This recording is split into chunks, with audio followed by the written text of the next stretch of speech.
Hello friends, welcome to my channel Sharmi's kitchen and blog. আজ আপনাদের সাথে আমি আবার একটি নতুন রেসিপি নিয়ে চলে এসেছি। সামনেই জামাই ষষ্ঠী আসছে, তাই জামাই ষষ্ঠীর স্পেশাল একটি রেসিপি।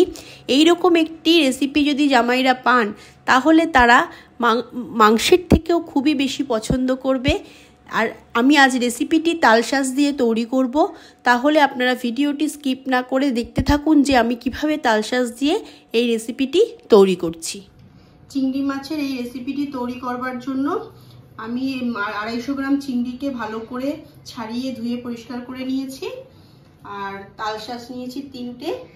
এবার আমি তালশাঁসগুলোকে একটু ছাড়িয়ে নেব।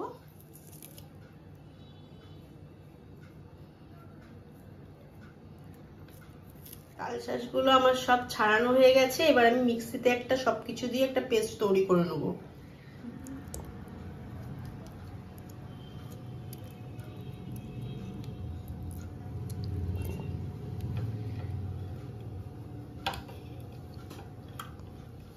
আমি 2টো তালশাঁস পেস্ট করার জন্য দিচ্ছি, আর একটা পরে রান্নায় ইউজ করব।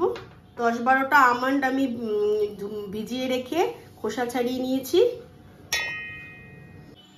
5-6টা কাঁচা লঙ্কা দিয়ে দিলাম। এই সরষাটাকে শুকনো গুঁড়ো করে নিয়েছি। এবার 2 চামচের মতন সর্ষের গুঁড়ো দিয়ে দিলাম। কোকোনাট মিল্ক পাউডার দেবো।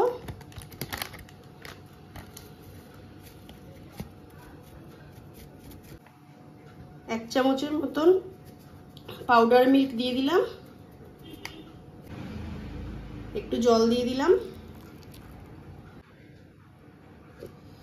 এবার একটা পেস্ট তৈরি করে নেব। পেস্টটা আমার রেডি হয়ে গেছে। এটা একটা থিক পেস্ট তৈরি করে নিয়েছি সবকিছু দিয়ে।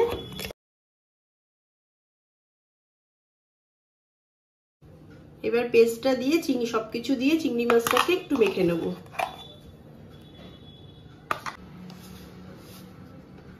পরিমাণ মতন লবণ দিয়ে দিলাম। আমি হলুদ ব্যবহার করছি না। আর সরষের তেল। এবার ভালো করে মেখে নেব।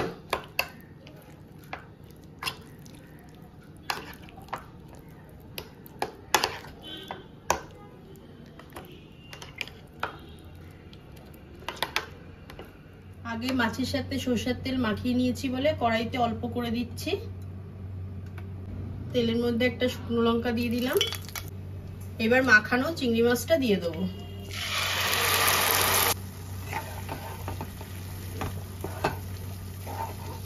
একটু নাড়াচাড়া করে নেব।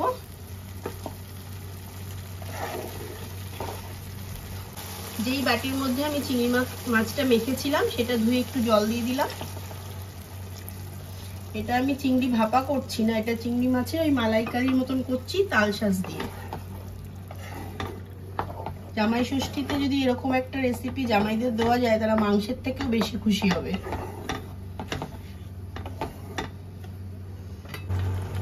এবার ঢাকা দিয়ে 5 থেকে 7 মিনিট কুক করে নেব। খুব অল্প সময়েই এই রেসিপিটি তৈরি হয়ে যায়।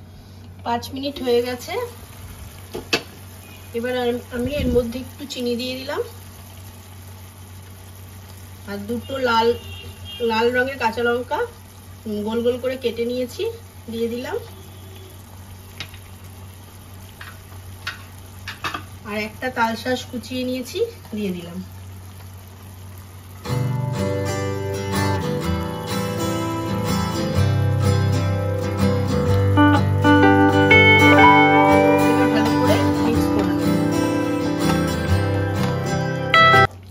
এবার আরো 30 সেকেন্ড একটু ফুটিয়ে নেব। এবার একটু কাঁচা সরষের তেল দিয়ে নামিয়ে নেব। তাহলে ফ্রেন্ডস আমার এই চিংড়ি মাছের রেসিপিটি একদম রেডি হয়ে গেছে।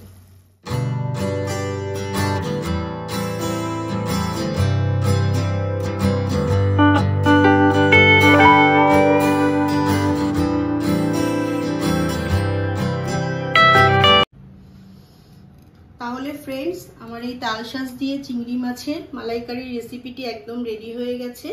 এটা আপনারা জামাই ষষ্ঠীর দিন জামাইকে তৈরি করে দিতে পারেন। জামাই মাছ মাংস ছেড়েও, মানে মাছ মাংস বলতে অন্য কোনো মাছ বা মাংস ছেড়ে এটা খুবই পছন্দ করবে। তাহলে আমার এই তালশাঁস দিয়ে চিংড়ি মাছের রেসিপিটি আপনাদের কেমন লাগলো আপনারা বাড়িতে তৈরি করে কমেন্ট করে জানাবেন। আর আমার এই ভিডিওটি যদি আপনাদের ভালো লেগে থাকে তাহলে আপনারা লাইক, কমেন্ট, শেয়ার, সাবস্ক্রাইব করবেন আর পাশের বেল আইকনটিকে ক্লিক করে রাখবেন, যাতে নেক্সট কোনো ভিডিও ছাড়ার সাথে সাথে আপনাদের কাছে নোটিফিকেশান পৌঁছে যায়। আপনারা যারা যারা এখনও আমার চ্যানেলটিকে সাবস্ক্রাইব করেননি, প্লিজ সাবস্ক্রাইব করে আমার পাশে থাকবেন। তাহলে আবার দেখা হচ্ছে নেক্সট ভিডিওতে। টাটা।